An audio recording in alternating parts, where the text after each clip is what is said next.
বাংলাদেশের খান মানে শাকিব খান, কলকাতার জিত, আরো দেখবেন রাত, সামনের ঈদে দেখতে পারবেন হলে কেমন ঝড়।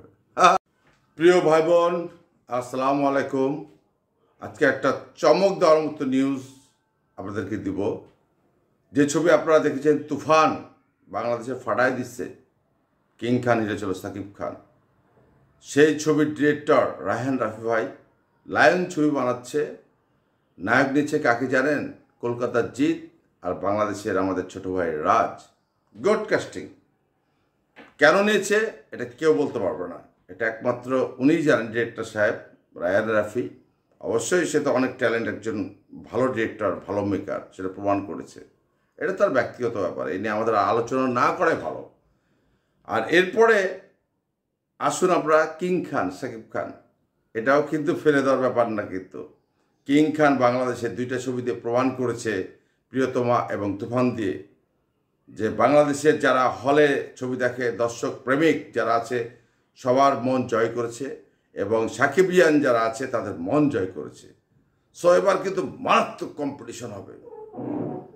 ডিরেক্টর কাকে নিয়েছে জানেন? ডিরেক্টর হলো মেহেদী হাসান হৃদয়, ইয়াং ডিরেক্টর, ভালো মেকার। অবশ্যই সাকিব বুঝে সুঝেই করেছে কাজ, এটা অনেক ট্যালেন্ট। কচ্ছপের মধ্যে এগিয়ে গিয়ে কিন্তু আজকে কিং খান হয়েছে, মনে রাখবেন। অত সহজ কিন্তু সাকিব খানের ছবিকে ফেলে দেওয়া সহজ না। তারপর আমরা এটা বলতে পারি না, একমাত্র বলতে পারে কি জানেন? Only god nose. তবে ঈদে কিন্তু খেলা হবে এবার, কারণ এই যে লায়ন এবং বরবাদ, আমি নিজে বরবাদ হয়েছি, আমি তোমাকে বরবাদ করে দেবো, আমি বরবাদ হয়েছি, আমি সবাইকে বরবাদ করে দেবো, নামটা কিন্তু আমার খুব পছন্দ হয়েছে। Beautiful, good name. এখন আমরা অপেক্ষায় থাকবো ঈদে, রোজার ঈদে দুইটাই রিলিজ হবে, মারাত্মক কম্পিটিশন হবে। দেখা যাক কি হয়, সেই পর্যন্ত আমরা অপেক্ষা করব। ওকে প্রিয় ভাই বোন, সবাই ভালো থাকবেন, নিজের দিক খেয়াল রাখবেন, আমার জন্য একটু দোয়া করবেন। ধন্যবাদ সবাইকে। Thank you so much everybody.